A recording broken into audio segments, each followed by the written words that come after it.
Hello everybody, I'm the_Dab86, and today in this guide we will be going over the Fireball build that I took some time here to create for the Sorceress in Diablo 4.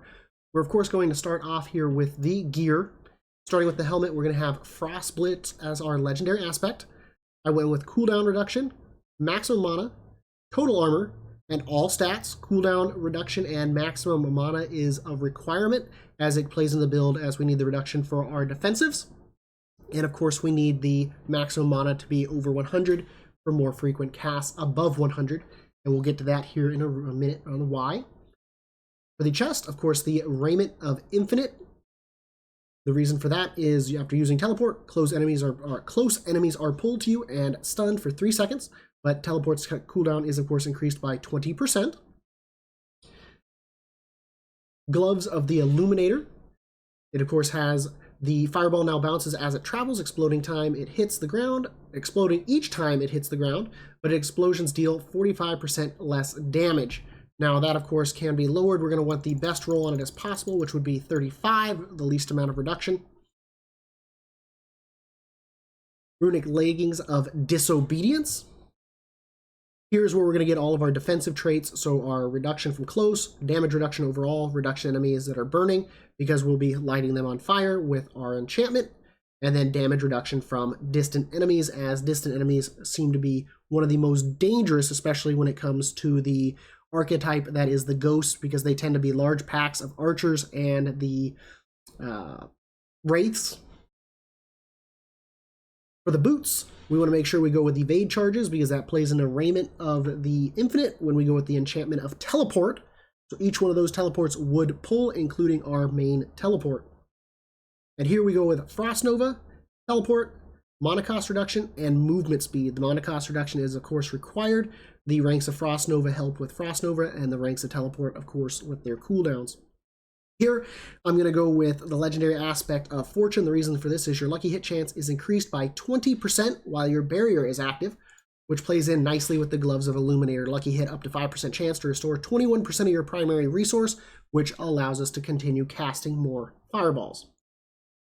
For our wand, we're going to go with Elementalist. For mastery skills cast above 100 mana, gain 40% increased critical strike chance. This is a huge thing, especially when we take into effect that our Inferno basically gives us infinite mana. So for that whole duration of that, we can free cast as many fireballs as we want and get that buff. And of course here we're going to go with vulnerable damage, critical strike damage, damage to close because we're going to be pulling them into us, and then core skill damage. You can also go with fire damage there as well, and that works out nicely. For the necklace, we're going to go with the Necklace of 3 Curses, increases critical strike chance, or critical strike damage, I apologize, of Meteor and Fireball. Of course, we want the Fireball by 60%, which is the maximum.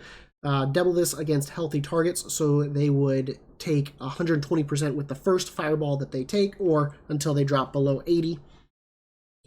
And then here we're going to go with, like, once again, mana cost reduction and cooldown reduction. These things are a must. Defensive ranks, because it helps with our cooldowns for our defensives. And then, of course, Devouring Blaze for the passive. Now, both our rings here will match. We, of course, are going to want Ancient Flame, because Esu's Veracity key passives are active. Your attack speed is increased by 50%, which means more fireballs. And then for our other ring, we're going to go with the Incendiary Ring. Once again, damage from your Pyromancer skills has up to 17% chance to restore 10 mana. Once again, from Lucky Hit, that's from Fortune. And we've also got it on the wand for the lucky hit chance there for the type of weapon it is. And of course, I forgot to mention this on our focus, we will get the 10.3% cooldown reduction. Now, for the rings, of course, resource generation, we want to be regenerating as much resource as we can. Vulnerable damage, critical strike damage, and fire damage. We don't need crit here, because with everything and with our paragons, we will be sitting at about a comfortably 85% crit when everything's fully procced. So that way you don't really need that. You can put it in other fields of damage. Of course, you're going to be using the red gems, the rubies, for the maximum life. You'll be using the green emeralds for the critical strike damage to vulnerable enemies on both your weapon and offhand. And then for the season, you'll be using, normally you'd use skulls, but for the season, you'll be using the barber. And then you can use here, I like to use the, what is that, Dark Fate? Yeah, Tempting Fate, because you gain 100% or 110 critical strike damage, but your non-critical strikes. Because once again, when we got an 85% chance to crit, almost all of our damage is going to be crit damage. And then, of course, the other one will be the Caged Heart of Revenge. Now, as we look at our skill tree, we're going to put the 1 point in Firebolt and 1 point in Enhanced Firebolt. We're going to put the 5 points in Fireball. We will get 4 from Gear, Enhanced Fireball, Destructive Fireball, 1 point to Devastation, 3 points to Elemental Dominance, 1 point in Flame Shield, Enhanced Flame Shield, Shimmering Flame Shield, and then for Teleport, you're going to put in 1 point, Enhanced Teleport, and Shimmering Teleport for the damage reduction when we teleport into a group of enemies, 1 into Elemental Attunement, 3 into Glass Cannon, 1 into Ice Armor, the full 5 into Frost Nova, and then of course with Enhanced Ice Armor as well, Enhanced Frost Nova, and then Mystical Frost Nova to make enemies vulnerable. 3 to Precision Magic, 1 to Align the Elements, 3 to Mana Shield, and then 3 to Protection, 3 to Inner Flames, 3 to Devouring Flames,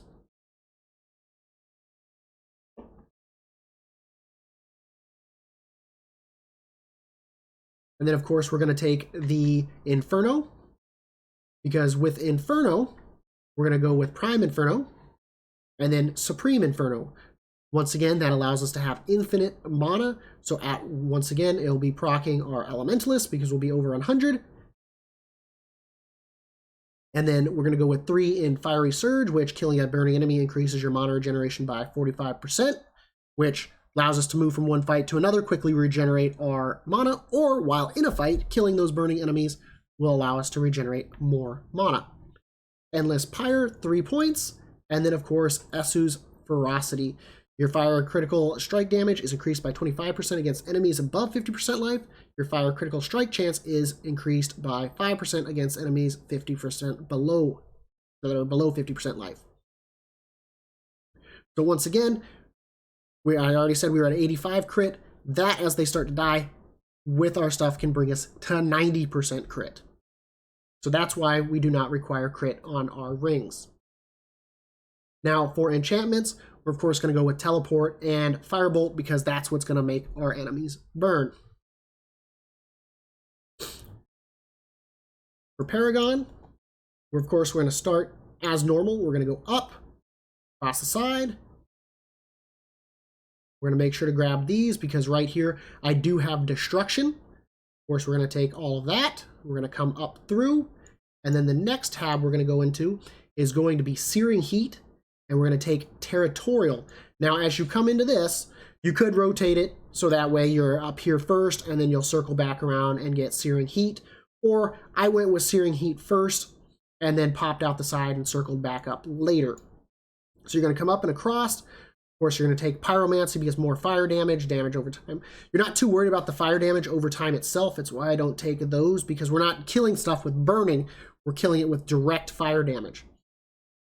And of course, you're going to grab Searing Heat, which casting Fireball or Meteor increases your critical strike chance by 5% for 5 seconds. That gives us the 15. So with the 40, so we're naturally at about 28. So with the 15, that brings us to 43, plus the 40, that brings us to about 83, and then plus the 5. So like I said, you're going to be between about 85 and 90 is where most of your crits are going to be coming from. And then, of course, we're going to head up vertically to the side and out into the next node, which is going to be Enchantment Master Flame Feeder. We're going to go up. We're going to make sure to grab this stuff here. because it is non-physical damage, which is basically a buff to all forms of casting damage. It doesn't specifically aim for any single one, so it's not phenomenally good, but we do a mix of damage across all different types. We're of course going to grab all the dexterity because, like I said, we have Flame Feeder, which is 77.2 damage to burning enemies. We're going to come up and out. And then with Tactician being our next page, we're going to go up. We're going to pass through here, grabbing the vulnerable damage, because this is going to be a lot of vulnerable damage. You don't need to grab the willpower, so you can skip past that. We're of course going to take Tactician, 25 intelligence and 25% vulnerable damage and all of that good stuff here. So it grants 125 bonus to all rare nodes within range, which is enhancing that vulnerable damage. We're going to come over here to the Chilling, because of course it has the 2 dexterity. We're going to head out through the right. We're going to head up, and of course we're going to grab Oppressive, more vulnerable damage, and of course protection from enemies that are vulnerable as well. Hit the wall, come down, head out the side. Then we're going to be in Burning Instinct. Exploit is what we're going to take here. So we're going to come down, across till we hit the dead spot, down, grabbing the agility, the magic nodes, come back up, grab the glyph socket, which we're going to place Exploit here for vulnerable damage, grab the good stuff, and with extra points, we're also going to head up here to Kindling, damage to burning enemies and damage to elites, which is always good.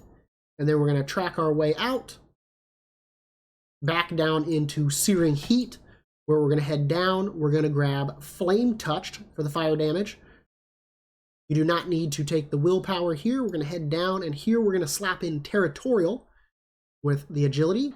We're going to come down here to Combustion for more fire damage and critical strike, grabbing all the nodes. Come over to the side for Ashes, because we need the agility, or not the agility, the dexterity. I apologize if I've been saying it wrong the whole time. You do not need to grab the fire resistance. Head down and out, and then we will take Static Surge Control.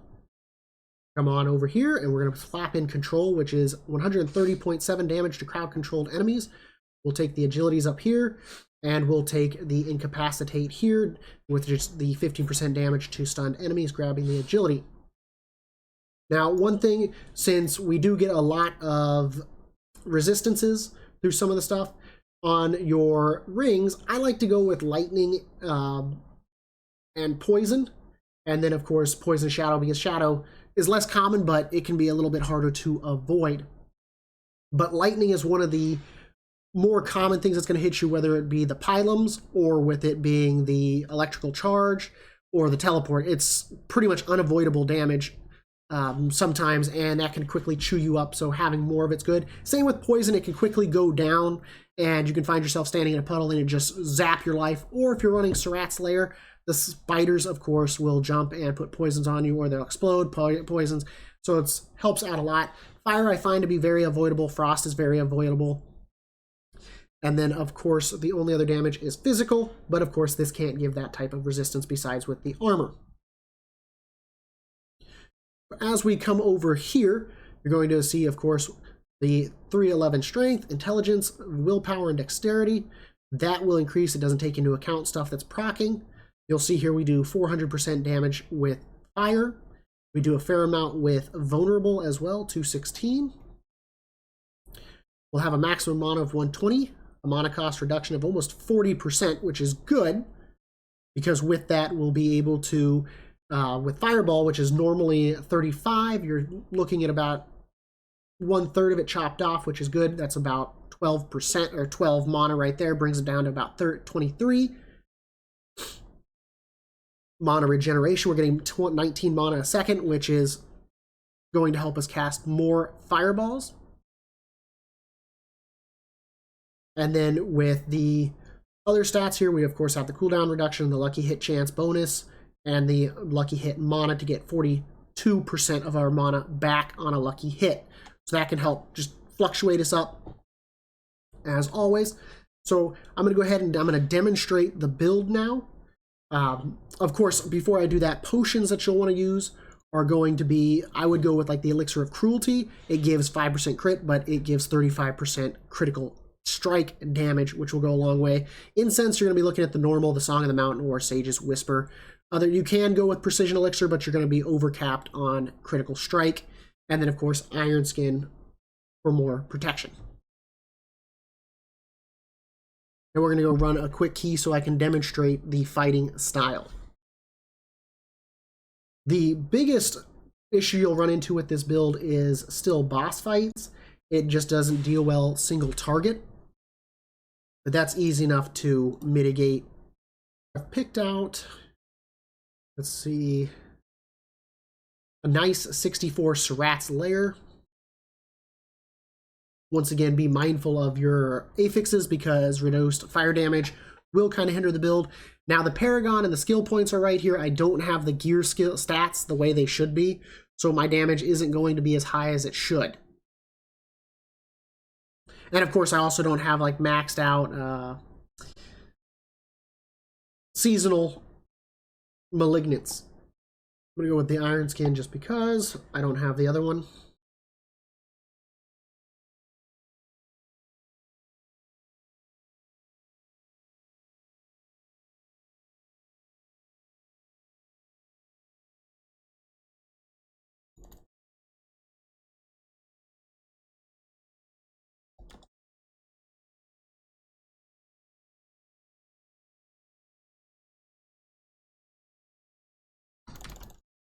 As you can see, the poison, of course, shredded me. Lightning damage.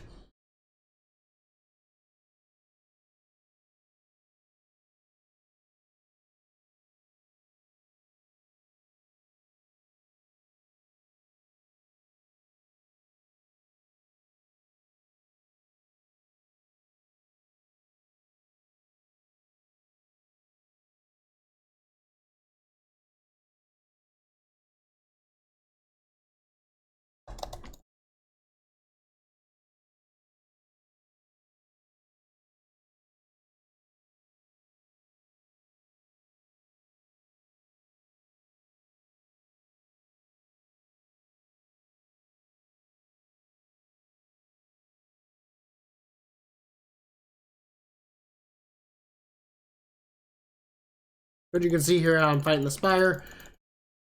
There we go. Too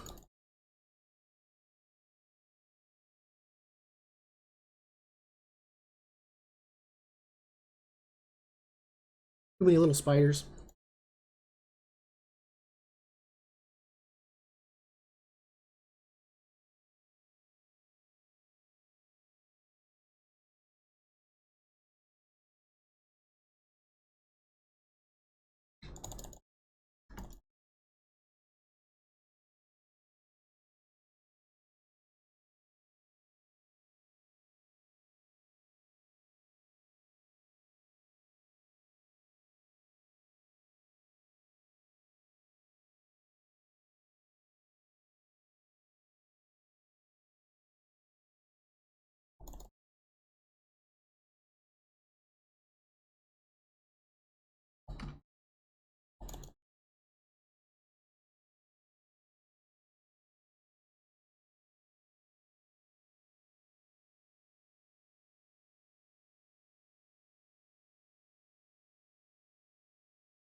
Poison damage is no joke.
And you'll really benefit from the channeling.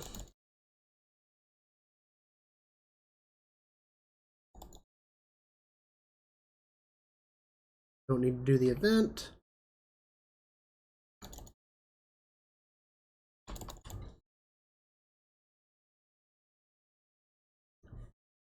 Of course, you do have to beware of sudden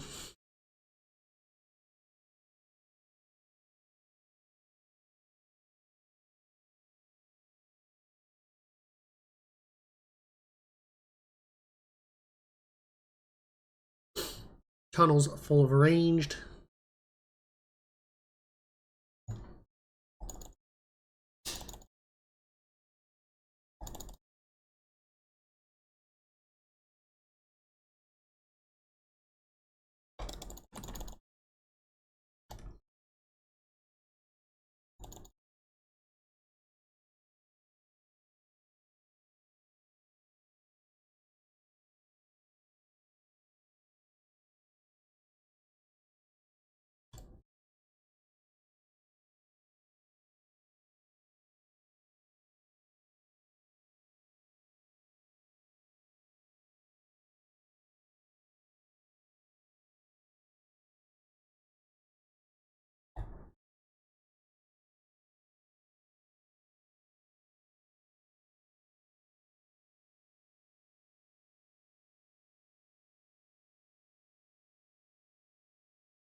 Did I miss it somehow?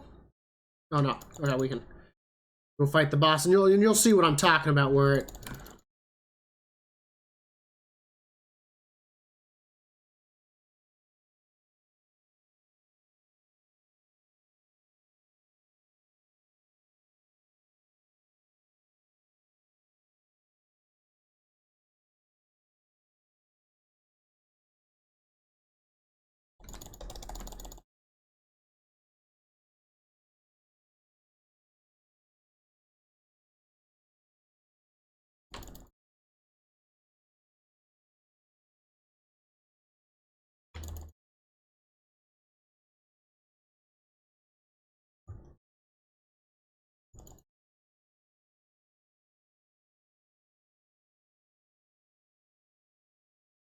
Of course, here in a second we'll stun him out.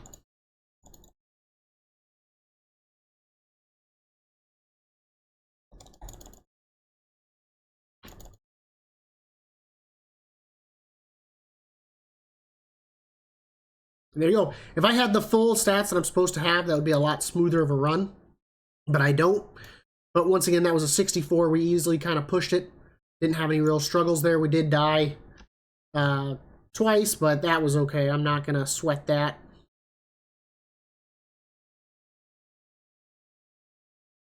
But as usual, if you found the guide helpful, this is Dab's Fireball build.